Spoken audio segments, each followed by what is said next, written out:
तो चलिए शुरू करते हैं। ब्लैक सागर के बारे में देखेंगे।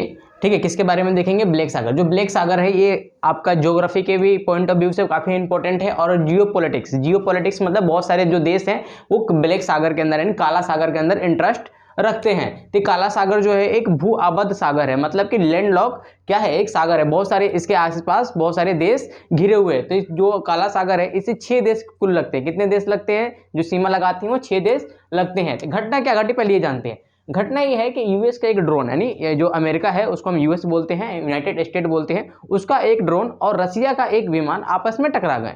यानी क्या हुआ? रसिया का क्या है भाई, विमान, और यूएस का ड्रोन आपस में टकरा गए और दोनों को लेकर काफी बहसें हुई। ठीक है, तो हमें बहस ज्यादा इंपॉर्टेंट नहीं है, घटना इंपॉर्टेंट है कि आपस में टकराए। कहां टकराए? तो ब्लैक सागर के ऊपर टकरा गए। जो रसिया का क्या था, विमान था, और यूएसए का ड्रोन था। अब हमें जानना है कि ब्लैक सी के बारे में कुछ ज्यादा इंपॉर्टेंट बातें। ब्लैक जो सागर जो है, जो मतलब काला सागर, उससे लगने वाले देश कौन कौन से?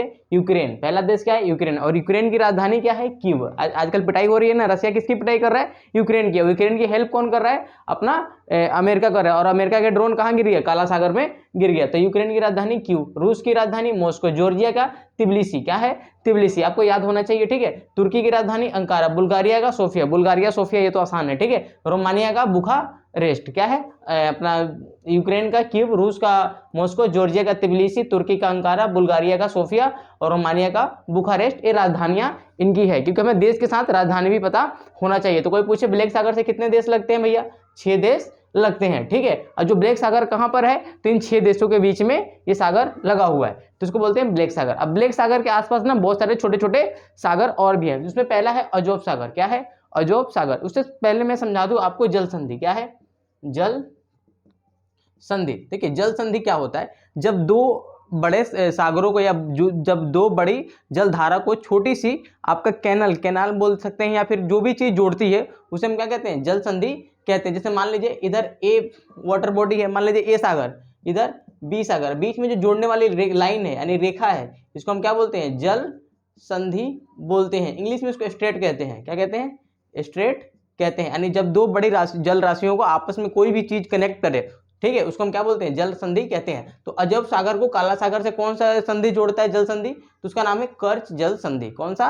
कर्च जल संधि। ठीक है, फिर काला सागर को और मरमरा सागर को आपस में कौन जोड़ता है? बोस्फोस। कौन सा?